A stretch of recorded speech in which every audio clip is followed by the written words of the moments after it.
തിരുവനന്തപുരത്ത് എന്താണ് നടക്കുന്നത്? അവിടെ മാലിന്യങ്ങളൊക്കെ തള്ളിക്കൊണ്ടിരിക്കുന്നത് ഇപ്പൊ സിപിഎമ്മുകാരാണോ? ഒരു വഴിക്ക് അവിടുത്തെ മേയർ ഇറങ്ങി പുതിയ പ്രവർത്തനങ്ങൾ നടത്തുന്നു. ഈ മാലിന്യത്തിനെതിരെയുള്ള അല്ലെങ്കിൽ മാലിന്യങ്ങൾ വൃത്തിയാക്കുന്ന ഒരുപാട് പ്രവർത്തനങ്ങൾ നടക്കുന്നു. പക്ഷേ തിരുവനന്തപുരം അങ്ങോട്ട് വൃത്തിയാകുന്നില്ല.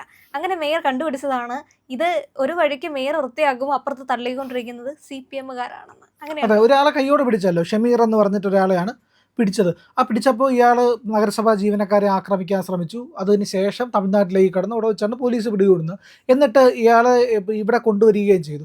ഒരു കാര്യം ആലോചിച്ച് നോക്കൂ, നേരത്തെ ഒരു സംഭവം ഉണ്ടായിരുന്നു. അതായത് നഗരസഭാ ജീവനക്കാരെ മാലിന്യം തള്ളുന്നത് തടയാൻ ശ്രമിച്ചവരെ വാഹനം ഇടിച്ചു കൊല്ലാൻ ശ്രമിച്ച ഒരു സംഭവം കൂടെ ഉണ്ടായിരുന്നു. ഇതൊക്കെ കണക്റ്റഡ് ആണ്. ഇതിൻ്റെയൊക്കെ അടിസ്ഥാന പ്രശ്നം ആതിരെ പറഞ്ഞത് തന്നെയാണ്. ഈ മേയർ ഓരോരോ കാര്യങ്ങൾ ചെയ്യുന്നു, മേയർ കൃത്യമായിട്ട് ഇടപെടുന്നു, ഓരോരോ കാര്യങ്ങളിലും പ്രശ്നങ്ങൾക്ക് പരിഹാരം കാണാൻ ശ്രമിക്കുന്നു. എങ്ങനെയാണ് മഴക്കാല പൂർവ്വ ശുചീകരണം ഏറ്റവും നന്നായിട്ട് നടപ്പിലാക്കി? എന്താ ചെയ്തത്? മെയ് മാസത്തിൻ്റെ പകുതിയോടുകൂടി, അതിന് മുമ്പേ തന്നെ അമേജാൻ തോട് അടക്കമുള്ള സ്ഥലങ്ങളിൽ നിന്ന് ഈ പറയുന്ന മാലിന്യം എല്ലാം കോരി മാറ്റി അതിനെ മാറ്റിക്കൊണ്ട് പരമാവധി വൃത്തിയാക്കി. എന്നാൽ ഇതുമായിട്ട് ബന്ധപ്പെട്ട് അതായത് തിരുവനന്തപുരം നഗരത്തെ അറിയാവുന്നവർക്കറിയാം, അതിൻ്റെ ഒരു പ്രധാനപ്പെട്ട വെള്ളം ഒഴുകിപ്പോകുന്ന സ്ഥലമാണ് ആമയഞ്ചാൻ തോട്. എന്നാൽ ആമയഞ്ചാൻ തോട് മാത്രമാണ്, ഒരുപാട് തോടുകളുണ്ട്. ഒരുപാട് തോടുകൾ ഇതുമായിട്ട് കണക്റ്റഡ് ആണ്, ചാലുകളുണ്ട്, അങ്ങനെ ഒരുപാട് ഇതുണ്ട്. അത് മാത്രവുമല്ല, ഈ പറയുന്ന നഗരം ഇങ്ങനെ തട്ടായിട്ടിരിക്കുന്ന ഒരു സ്ഥലമാണ്. ഒന്ന് ഏറ്റവും ഉയർന്ന ഭാഗം എന്ന് പറഞ്ഞാൽ 7 കുന്നുകൾ ചേർന്നതാണ് തിരുവനന്തപുരം നഗരം എന്നാണ് പറയുന്നത്. 7 കുന്നുകളാണ്. അപ്പോൾ പല കുന്നുകൾ നമുക്കറിയാം. ഏറ്റവും പ്രധാനപ്പെട്ട കുന്ന് കനകക്കുന്ന്, നമുക്കറിയാമല്ലോ. അതുപോലെ തന്നെ ഉയർന്ന ഒരു പ്രദേശമാണ് ഈ പറയുന്ന കവടിയാർ വരുന്നു, വഴുതക്കാട് വരുന്നു, അങ്ങനെ ഒരുപാട് പ്രദേശങ്ങൾ, തൈക്കാട് അടക്കമൊക്കെയുള്ള പല പ്രദേശങ്ങൾ. അപ്പോൾ ഇതിങ്ങനെ കയറിയും ഇറങ്ങിയും ഉള്ള പ്രദേശമാണ്. അപ്പോൾ ഇപ്പോൾ എറണാകുളത്ത് എന്താണ്, എറണാകുളം എന്ന് പറയുന്നത് ഒരു പരന്ന ഭൂപ്രദേശമാണ്. കാരണം ഈ പറയുന്ന താഴ്ന്ന പ്രദേശമാണ്. ഒരുപാട് നീർച്ചാലുകളും ഓടകളും ഒക്കെ എറണാകുളത്തുണ്ട്. അതുകൊണ്ട് തന്നെയാണ് എറണാകുളത്ത് ഈ പറയുന്ന വെള്ളക്കെട്ടുകളൊക്കെ പെട്ടെന്നുണ്ടാവുകയും എന്നാൽ തന്നെ പെട്ടെന്ന് ഒഴുകി പോവുകയും ചെയ്യും. പക്ഷേ തിരുവനന്തപുരത്തിൻ്റെ ഒരു ഭൂപ്രകൃതി അങ്ങനെയല്ല. അപ്പോൾ ഇതൊരു സംയോജിത പ്രവർത്തനം നടത്തിയാൽ ഇതിനെ എല്ലാത്തിനെയും ഒഴുക്കി കടലിലേക്ക് കൊണ്ടുപോകാൻ, അല്ലെങ്കിൽ പാർവതി പുത്തനാറിലേക്ക് എത്തിച്ച് അവിടെ നിന്ന് കടലിലേക്ക് പോകണം. അതും മലിനജലമല്ല ഒഴുക്കേണ്ടത്. മാലിന്യം ഉള്ള ഡ്രെയിനേജ് ആണെങ്കിൽ അത് ഡ്രെയിനേജ് കൃത്യമായിട്ട് പ്ലാന്റ് സിറ്റി ആണെങ്കിൽ എന്ത് ചെയ്യും? മലിനമായിട്ടുള്ള ജലത്തിനെ ശുദ്ധീകരിക്കാനുള്ള ഒരു പാത ഉണ്ടാവും. അവിടെ പോയിട്ടായിരിക്കും ഇതെല്ലാം ശുദ്ധീകരിക്കുന്നത്. ഇതിൻ്റെ ഡ്രെയിനേജ് ആണെങ്കിലും ഡ്രെയിനേജിനെ പണമാക്കി മാറ്റുകയാണ് ചെയ്യുന്നത്. ഡ്രെയിനേജ് വേസ്റ്റ്, അതായത് ഹ്യൂമൻ വേസ്റ്റിനെയും ഈ പറയുന്ന ഹോട്ടൽ മാലിന്യത്തിലേക്ക് കൊണ്ടുപോയി അതിനെ ഈ സംസ്കരിച്ച്, ഇല്ലെങ്കിൽ അതിൽ നിന്ന് ബയോഗ്യാസ് ഉണ്ടാക്കി, ഇല്ലെങ്കിൽ അതിൽ നിന്ന് വളമുണ്ടാക്കി ഒക്കെയാണ് സാധാരണഗതിയിൽ ചെയ്യുന്നത്. ഈ തിരുവനന്തപുരത്തെ ഒരു പ്രശ്നം എന്ന് പറയുന്നത് കുറേ നാളുകളായിട്ട് ഈ മഴയ്ക്ക് മുൻപേ തന്നെ അല്ലെങ്കിൽ ഈ കൃത്യമായ ഓടകളൊക്കെ വൃത്തിയാക്കി മുൻപ് തന്നെ പ്രവർത്തനങ്ങളൊക്കെ ആരംഭിച്ചിട്ടുണ്ടായിരുന്നു തിരുവനന്തപുരത്ത്. കൃത്യമായി മേയർ പ്രസ് മീറ്റ് കൂടുന്നുണ്ടായിരുന്നു, കൃത്യമായി പ്രവർത്തനങ്ങളെ പറ്റി സംസാരിക്കുന്നുണ്ടായിരുന്നു. അപ്പോൾ അതിനുശേഷമുള്ള പ്രധാന വിഷയം എന്ന് പറയുന്നത് വൃത്തിയാക്കും, പക്ഷേ അടുത്ത ദിവസത്തേക്ക് നമ്മൾ പോയി നോക്കുമ്പോൾ വീണ്ടും ഇവിടെ ഇതേ സാധനങ്ങൾ വരും. അപ്പോൾ എല്ലാവരും ചോദിക്കുകയാണ്, മേയർ വൃത്തിയാക്കിയില്ലേ? ഇപ്പോൾ നിങ്ങൾ വൃത്തിയാക്കിയെന്ന് പറഞ്ഞ സ്ഥലത്ത് വീണ്ടും എങ്ങനെ വേസ്റ്റ് വന്നു? അങ്ങനെ പിന്നീട് മേയർക്ക് അവിടെ കാവല് നിൽക്കേണ്ട അവസ്ഥയിലേക്കൊക്കെയാണ് വരുന്നത്. ഒരിടത്തൊന്ന് വൃത്തിയാക്കുമ്പോഴേക്കും അടുത്ത ദിവസം ഈ പ്രതിപക്ഷത്തിൻ്റെയൊക്കെ പ്രസ് മീറ്റ് അവർ വന്ന് കൂട്ടിയിട്ട് പറയാണ്, നിങ്ങളിപ്പോൾ ഒന്ന് ആമഴയഞ്ചാൻ തോട്ടിൽ പോയി നോക്കൂ, അവിടെ വേസ്റ്റ് കിടപ്പുണ്ട്. ഇപ്പം ഇത് ഇട്ടിട്ടാണോ ഈ വന്നിരുന്നത് കൂടുന്നതെന്ന് വരെ അന്ന് സംശയിക്കേണ്ടിയിരിക്കുന്നു. കാരണം എന്ത് ചെയ്തും ഈ പറയുന്ന ഭരണസമിതിയെ താഴെ ഇറക്കുക എന്നുള്ള ഒരു പരിപാടി ഇവരുടെ മനസ്സിലുണ്ട്. അത് ഏറ്റവും കൂടുതൽ ഇങ്ങനെ വിരളി പൂണ്ട് നടക്കുന്ന ആരെന്നറിയാമോ? ശിവൻകുട്ടിയാണ്. ശിവൻകുട്ടിക്കാണ് ഏറ്റവും അധികം പ്രശ്നം ഈ പറയുന്ന നഗരസഭയിൽ BJP അധികാരത്തിൽ വന്നത്. ശിവൻകുട്ടിയൊക്കെ ഭാഗമായിട്ട് തന്നെയാണ് ഈ പ്രവർത്തനങ്ങൾ നടക്കുന്നത് എന്നുള്ള ഏറ്റവും സംശയമില്ല. കാരണം ഈ ഷമീർ എന്ന് പറയുന്ന ആൾ, ഈ മാലിന്യം തള്ളിയ ആളുണ്ടല്ലോ, അയാൾ CPMൻ്റെ പ്രവർത്തകനാണ്. CPMൻ്റെ ഏരിയ സെക്രട്ടറി അടക്കമുള്ളവരായിട്ട് ഒപ്പം നിൽക്കുന്ന ഫോട്ടോയും ഒക്കെ വെളിയിൽ വന്നു. രാജേഷ് അത് കാണിക്കുകയും ചെയ്തല്ലോ. ഒന്ന് ആലോചിച്ച് നോക്കൂ. അപ്പോൾ CPMുമായിട്ട് അടുത്ത ബന്ധമുണ്ട്. ഇവർ നഗരത്തിലെ മാലിന്യം ശേഖരിക്കുന്നുണ്ട്, ഇതുപോലെ കൊണ്ട് തള്ളുന്നുമുണ്ട്. അപ്പോൾ ഇതെന്താ സംഭവിക്കുന്നത്? മാലിന്യം എടുത്ത് മാറ്റി വൃത്തിയാക്കുമ്പോഴത്തേക്ക് അപ്പോൾ ഇതിന് കൃത്യമായിട്ടും ചിട്ടയായിട്ടുമുള്ള ക്രമീകരണം വേണം, അതിനെ സംസ്കരിക്കാനുള്ള സംവിധാനം വേണം. മുമ്പത്തെ നഗരസഭ എന്താ ചെയ്തുകൊണ്ടിരുന്നത്? ആദ്യഘട്ടത്തിൽ ചെയ്തുകൊണ്ടിരുന്ന വിളപ്പുശാല കൊണ്ടുവന്നിടുമായിരുന്നു. വിളപ്പിൽശാല നമ്മൾ പോയി കഴിഞ്ഞാൽ ഒരു പർവ്വതം പോലെ ഇങ്ങനെ ആകാശത്തേക്ക് ഇങ്ങനെ മാലിന്യം കൂട്ടിയിട്ടിരിക്കുന്നത് കാണാമായിരുന്നു. ഇപ്പോൾ അത് പോയി. അവിടെ എന്നിട്ടൊരു നാടിനെ മുഴുവൻ നാറ്റത്തിലേക്കും മാലിന്യത്തിലേക്കും സാംക്രമിക രോഗങ്ങളിലേക്കും ഒക്കെ തള്ളിവിടുകയായിരുന്നു ഇവർ ചെയ്തുകൊണ്ടിരുന്നത്.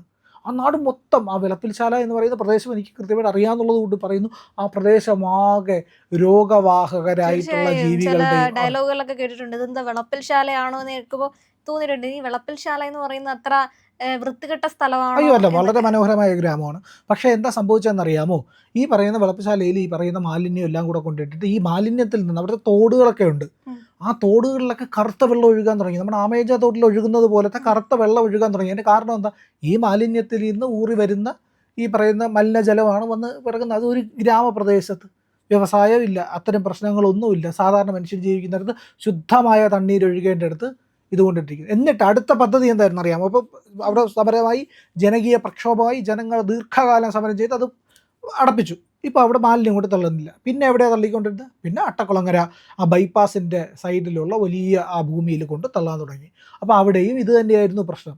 അവിടുത്തെ ജനങ്ങൾക്ക്, നാട്ടുകാർക്ക് ഒന്നും കിടക്കപ്പുറത്തി ഇല്ലാത്ത തരത്തിൽ അവിടെ ഈ പറയുന്ന അട്ടക്കുളങ്ങര എന്ന് പറഞ്ഞു കഴിഞ്ഞാൽ വാണിജ്യ കേന്ദ്രങ്ങൾ മാത്രമല്ല, അവിടെ നിറയെ വീടുകളൊക്കെ ഉണ്ട്.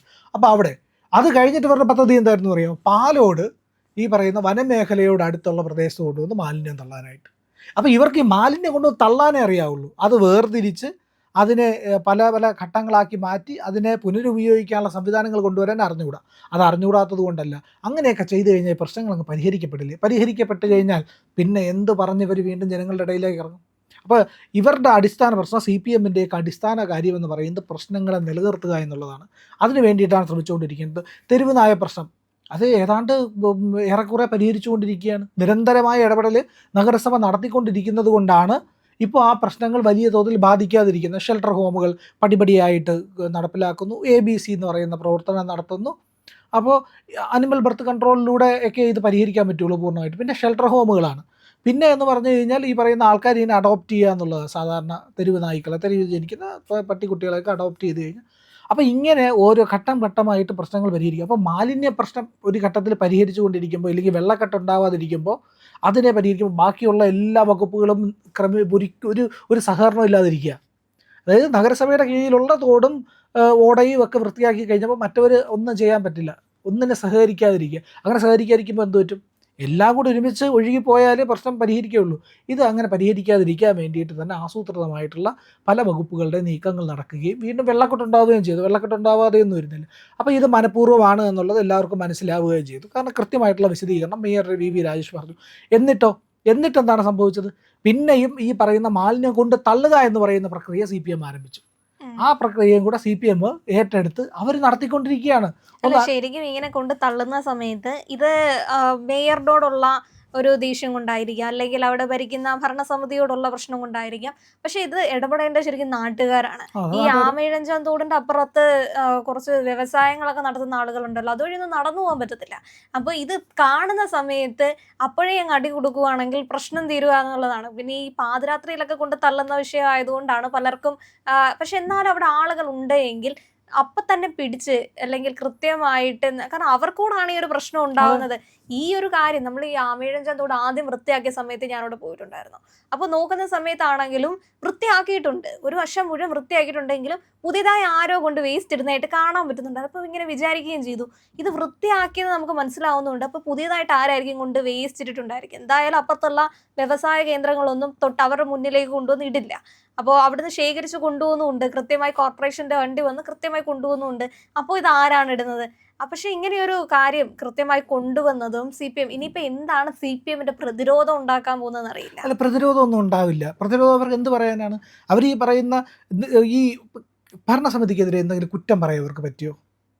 എന്തെങ്കിലും കുറ്റം പറയാനായിട്ട് ഇതിനെ ഇല്ലാതെ ഒരു പരമാവധി ഈ പറയുന്ന തൊഴിലാളികളെ ഇവർക്കെതിരാക്കി, പൊങ്കാലയ്ക്ക് ഡോക്ടർമാർ വരാതിരിക്കാൻ നോക്കി, കുടിവെള്ളം മുട്ടിക്കാൻ നോക്കി, എന്തെല്ലാം പരിപാടികൾ അവർ കാണിച്ചു ഇല്ലേ? പൈപ്പ് പൊട്ടിക്കുക, സ്ഥിരം പ്രഷർ കൂട്ടുക, പൈപ്പ് പൊട്ടും, പ്രഷർ കൂട്ടിയാൽ മതി. അപ്പോൾ ഇതെല്ലാം കാണിച്ചില്ലേ CPM? പരമാവധി ഇതിനെ കുളവാക്കുക, എങ്ങനെയൊക്കെ നശിപ്പിക്കാമെന്ന് വിചാരിച്ച് നോക്കി. പക്ഷെ അവിടെയൊക്കെ ഇടപെടാൻ ആളുണ്ടായിരുന്നു, കൃത്യമായിട്ട് പ്രവർത്തിക്കാൻ ആളുണ്ടായിരുന്നു, കൃത്യമായി നീക്കം നടന്നു. അതോടുകൂടി തന്നെ ഈ പറയുന്ന കോർപ്പറേഷന് അവരുടെ കാര്യങ്ങളെല്ലാം സക്സസ്ഫുള്ളായി. അപ്പോൾ CPMനാണ് പ്രശ്നം പറ്റിയത്. CPM ഇപ്പോഴും ശ്രമിച്ചുകൊണ്ടിരിക്കുന്നു എങ്ങനെ ഇതിനെ അട്ടിമറിക്കാം. ഇത് അട്ടിമറിക്കാനായിട്ട് എന്തെങ്കിലും ഒരു മാർഗമുണ്ടാകുമോ? ഒന്നും ഉണ്ടാകാൻ പോകുന്നില്ല. ഇത് കൂടുതൽ CPM വെളിച്ചത്തോട്ട് വന്നുകൊണ്ടിരിക്കുന്ന ആൾക്കാർക്കിടയിൽ എക്സ്പോസ്ഡ് ആയിക്കൊണ്ടിരിക്കുന്നു. അവരെന്തൊക്കെയാണ് കാണിക്കുന്നത് ജനങ്ങൾക്ക് മനസ്സിലാവുന്നു. ഇത് CPMൻ്റെ അന്ത്യത്തിലേക്ക് പോകുള്ളൂ. കാരണം വലിയ വിവരക്കേടാണ് ശിവൻകുട്ടി ചെയ്തുകൊണ്ടിരിക്കുന്നത്. ശിവൻകുട്ടി കോർപ്പറേഷനിൽ പ്രശ്നം ഉണ്ടാകുമ്പോൾ അവിടെ വരുന്നു, പിന്നെ ഈ പറയുന്ന ദീപക്കിനെയൊക്കെ ഇറക്കിക്കൊണ്ട് ചെയ്യുന്നു. പക്ഷേ എന്നിട്ട് വലിയ ഫലവും ഉണ്ടാകുന്നുണ്ടോ? കൃത്യമായിട്ടൊരു വൈറ്റൽ പോയിന്റ് ഇതാണ്. ഇവിടുത്തെ പ്രശ്നം, ഇങ്ങനെ ചെയ്തില്ല എന്തുകൊണ്ട് എന്ന് ചോദിക്കാൻ അവരെ കൊണ്ട് പറ്റില്ല. ഇല്ല, പറ്റില്ല, ഒന്നും ചോദിക്കാൻ പറ്റില്ല. ധാർമ്മികമായിട്ട് കഴിഞ്ഞ 45 വർഷം ഭരിച്ചവർക്കാണ് അതിൻ്റെ ഉത്തരവാദിത്തം. അതവർ ചെയ്തില്ല. 6 മാസം കൊണ്ട് വലിയ മാറ്റങ്ങൾ ഉണ്ടായിക്കൊണ്ടിരിക്കും. കൊടിയ അഴിമതികൾ, കെട്ടിടങ്ങൾ വാടകയ്ക്ക് കൊടുക്കുന്നതിൻ്റെ ക്രമക്കേടുകൾ, ഇങ്ങനെ വിളക്ക് വാടകയ്ക്ക് എടുക്കുന്ന പോലെ 6000 രൂപ 7000 രൂപ എടുത്തൊരു വിളക്ക് വാടകയ്ക്ക് എടുക്കുക ഒരു ദിവസത്തേക്ക്. ആ വിളക്കിൻ്റെ വില 13,000 രൂപ. എന്ത് കഷ്ടമാണ്. അപ്പോൾ ഇതാണ് ഇവർ ചെയ്തുകൊണ്ടിരിക്കുന്നത് എന്നുള്ളത് നമുക്ക് മനസ്സിലാകുന്ന കാര്യമാണ്. ഇത് കൂടുതൽ CPM പ്രതിരോധത്തിലാവും. അവർക്ക് മറുപടി പറയാനുണ്ടാവില്ല. അത് മാത്രവുമല്ല, നാളെ ജനങ്ങളുടെ മുമ്പിലേക്ക് ചെല്ലുമ്പോൾ ജനങ്ങൾ ഇത്രയൊക്കെ നിങ്ങളെ കാണിച്ചു കൂട്ടിയില്ലേ, എന്നിട്ടും അവർ ശരിയായിട്ട് ഭരിച്ചില്ലേ, ഇപ്പോൾ നാണം കെടുന്നത് നിങ്ങളല്ലേ എന്ന് ചോദിക്കുമ്പോഴാണ് അവിടെ ശരിയായിട്ടുള്ള ഇതിൻ്റെ ഒരു ഫലം ഉണ്ടാകാൻ പോകുന്ന. ആ റിസൾട്ടിലാണ് CPM വീണ്ടും വീണ്ടും പരാജയപ്പെടും. എഴുതി വെച്ചുള്ള ഒരൊറ്റ കാര്യം കൂടെ പറയാം.